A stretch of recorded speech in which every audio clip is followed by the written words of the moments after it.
ത്രിയേകദൈവത്തിൻ്റെ അതിപരിശുദ്ധ നാമം വാഴ്ത്തപ്പെടുമാറാകട്ടെ. കർത്താവിൽ പ്രിയ വിശ്വാസിനികളുടെ സമൂഹമേ, കുഞ്ഞുങ്ങളെ, നിങ്ങളെ ഏവരെയും പ്രഭാതവചനത്തിലേക്ക് സ്വാഗതം ചെയ്യുന്നു. വലിയ നോമ്പിലെ ആറാമത്തെ ഞായറാഴ്ചയാണ് സമയം. കുരുടനെ സൗഖ്യമാക്കിയ ഞായറാഴ്ച. വലിയ നോമ്പിലെ 36-ാം ഞായറാഴ്ച എന്നും ഇതിനെ അറിയപ്പെടുന്നു. പരിശുദ്ധ സഭ കാത്തോലിക്ക ദിനം ആചരിക്കുന്നത് ഈ ഞായറാഴ്ചയാണ്. ഇന്ന് നാം വായിച്ചു കേട്ടതായ ഏവൻഗേലിയോൻ ഭാഗം എന്നത് വിശുദ്ധ യോഹന്നാൻ ശ്ലീഹ എഴുതിയ രക്ഷാസുവിശേഷം 9-ാം അധ്യായം 1 മുതൽ 41 വരെയുള്ള ഭാഗമാണ്. യേശു തമ്പുരാൻ പിറവിക്കുരുടനെ സൗഖ്യമാക്കുന്ന സംഭവമാണ് നാം ഇവിടെ കാണുന്നത്. തന്റെ കിരണങ്ങളുടെ പ്രകാശത്താൽ കുരുടന്റെ കണ്ണുകളെ പ്രകാശിപ്പിക്കുകയും ഇരുണ്ടിരിക്കുന്ന കൃഷ്ണമണികളെ തന്റെ രശ്മിയാൽ ശോഭിപ്പിക്കുകയും ചെയ്ത ശോഭനീയവും മഹത്തരവും അവർണ്ണനീയവുമായിരിക്കുന്ന സൂര്യനായ കർത്താവ് എന്നാണ് ഞായറാഴ്ച സന്ധ്യയുടെ പ്രാരംഭ പ്രാർത്ഥനയിൽ ചേർത്തിരിക്കുന്നത്. ദൈവത്തിന്റെ ഏകജാതനായ പുത്രന്റെ മഹത്വം ഇവിടെ വെളിപ്പെടുത്തുന്നു. അവൻ പ്രകൃതിയുടെ നിർമ്മാതാവാകുന്നു എന്ന് ഇതിലൂടെ തെളിയിച്ചിരിക്കുന്നു എന്ന് നമ്മുടെ പിതാക്കന്മാർ പഠിപ്പിക്കുന്നു. ഈ എവൻഗേലിയനിലൂടെ നാം മനസ്സിലാക്കുന്നത് 3 കാര്യങ്ങളാണ്. ഈ ഒന്നാമത്തത് യഹോവയുടെ മഹത്വത്തെക്കുറിച്ചും യഹോവ ഇസ്രായേലിനെ അനുഗ്രഹിച്ച് വഴി നടത്തുന്നതിനെ കുറിച്ചുമുള്ള സ്മരണയാണ് ഇതിൽ നിന്ന് നമുക്ക് മനസ്സിലാകുന്നത്. രണ്ടാമത്തത് കാഴ്ച നൽകിയവൻ ദൈവ പ്രവൃത്തിയെ വെളിവാക്കുന്നതായിട്ട് നാം ഇവിടെ കാണുന്നു. മൂന്നാമത്തത് പിറവിക്കുരുടൻ ശിഷ്യത്വത്തിന്റെ മികച്ച മാതൃകയായിട്ട് നാം ഇവിടെ കാണുന്നു.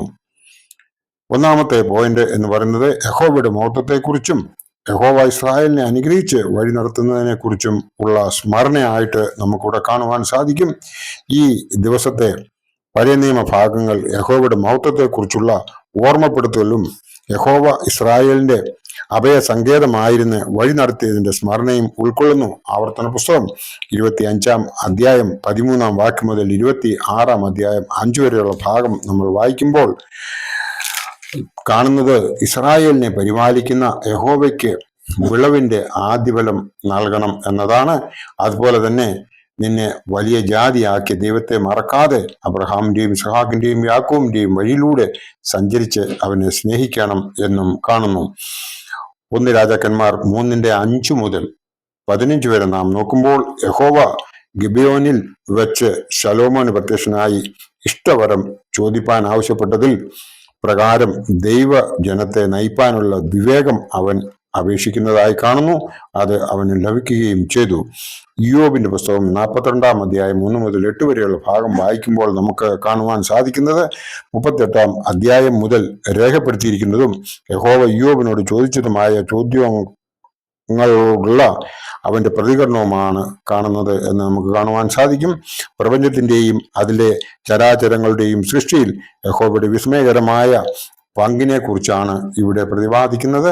ലോകത്തെ സൃഷ്ടിച്ചവനായ കർത്താവിന് ഒരു കുരുടന്റെ കണ്ണ് സൗഖ്യമാക്കുന്നത് നിസ്സാരമായ കാര്യമാണ്. ആയതിനാൽ നാം അവനെ ആശ്രയിച്ചാൽ ഒരിക്കലും തോൽവി അനുഭവിക്കേണ്ട ആവശ്യം വരില്ല എന്നുള്ളത് നമ്മുടെ അനുഭവങ്ങളിലൂടെ നമുക്ക് മനസ്സിലാക്കുവാൻ സാധിക്കും. രണ്ടാമത്തെ പോയിന്റ് എന്ന് പറയുന്നത് പിറവിക്കുരുടൻ ശിഷ്യത്വത്തിന്റെ മികച്ച മാതൃകയായി നാം കാണുന്നു എന്നതാണ്. യേശുവിനെ കണ്ട് അവനെ അനുഗമിച്ചവരും അവനെ രുചിച്ചറിഞ്ഞവരും അവന്റെ വിളി കേട്ട് അനുഗമിച്ചവരുമായ അനേകരുണ്ട്. എന്നാൽ ഇവിടെ ഒരു കുരുടൻ ശബ്ദം കൊണ്ട് മാത്രം യേശുവിനെ തിരിച്ചറിഞ്ഞവൻ അനുസരണത്തിന്റെയും വിധേയത്വത്തിന്റെയും കർത്താവിനെ സാക്ഷീകരിക്കുന്നതിന്റെയും തികഞ്ഞ മാതൃകയാണ് കാട്ടുന്നത്. അങ്ങനെ നമുക്ക് സാധിക്കുന്നുവോ എന്ന് ഒന്ന് ചിന്തിക്കേണ്ടിയിരിക്കുന്നു. മൂന്നാമത്തെ പോയിന്റ് എന്ന് പറയുന്നത് കാഴ്ച നൽകിയവൻ ദൈവപ്രവൃത്തിയെ വെളിവാക്കുന്നു എന്ന് ആണ്. ക്രിസ്തു ചെയ്തതായി വിശുദ്ധ യോഹന്നാൻ ശ്ലീഹ വരച്ചു കാട്ടിയിട്ടുള്ള അടയാളങ്ങൾ ഓരോന്നും കർത്താവിന്റെ ദൈവത്വം, ദൈവം രാജ്യത്വത്തിന്റെ പ്രവൃത്തിയെയും വെളിവാക്കുന്നതായി നമുക്കിവിടെ കാണുവാൻ സാധിക്കും. ജന്മനാൽ കുരുടനായിരിക്കുന്നവൻ ഈ ലോകത്തെ കണ്ട് ആസ്വദിക്കത്തക്കവണ്ണം അനുഗ്രഹം നൽകിയവൻ ദൈവമാണ് എന്ന് നാം മനസ്സിലാക്കി അവങ്കിലേക്ക് തിരികെയാണ് വേണ്ടത്. ഈ വലിയ നോമ്പ് കാലം അതിനായി നാം വിനിയോഗിക്കാനായിട്ട് ദൈവം നമ്മളെ എല്ലാവരെയും അനുഗ്രഹിക്കട്ടെ. മണ്ണ് കുഴച്ച് ആദാമിനെ ഉണ്ടാക്കിയ ദൈവം മണ്ണിൽ തുപ്പി കുഴച്ച് കണ്ണിൽ പുരട്ടി ശീലോഹാം കുളത്തിൽ പോയി കഴുകുവാൻ ഉപദേശിക്കുന്നു. ആ കുരുടന്റെ അനുസരണം നമുക്ക് ഉണ്ടോ എന്ന് ഈ അവസരത്തിൽ നാം ഒന്ന് പരിശോധിക്കുന്നത് നല്ലതായിരിക്കും. പരിശുദ്ധനായ പത്രോസ്ലീഹ നമ്മെ പഠിപ്പിക്കുന്നത് ദൈവാത്മാവ് നമ്മുടെ മേൽ ആവസിച്ചിരിക്കുന്നതിനാൽ നാം ക്രിസ്തുവിനോട് ചേർന്നിരിക്കുന്നവരും അവന്റെ കഷ്ടങ്ങൾക്ക് പങ്കാളികളാകും തോറും സന്തോഷിക്കുന്നവരും ആകുവാനാണ്. പരിശുദ്ധനായ പത്രോസ്ലീഹ പൊതുവിനെഴുതിയ 1-ാം ലേഖനം 4-ാം അധ്യായം 14-ാം വാക്യത്തിൽ ഇത് കാണുന്നു.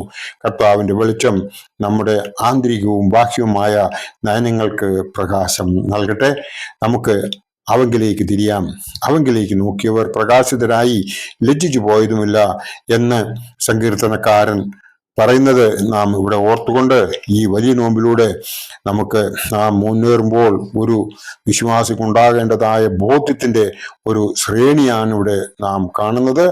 ഈ വലിയ നോമ്പിൽ നാം ചെയ്യേണ്ടതായ 3 കാര്യങ്ങളുണ്ട്. ഒന്ന്, ദൈവവുമായുള്ള നമ്മുടെ ബന്ധം പുതുക്കണം.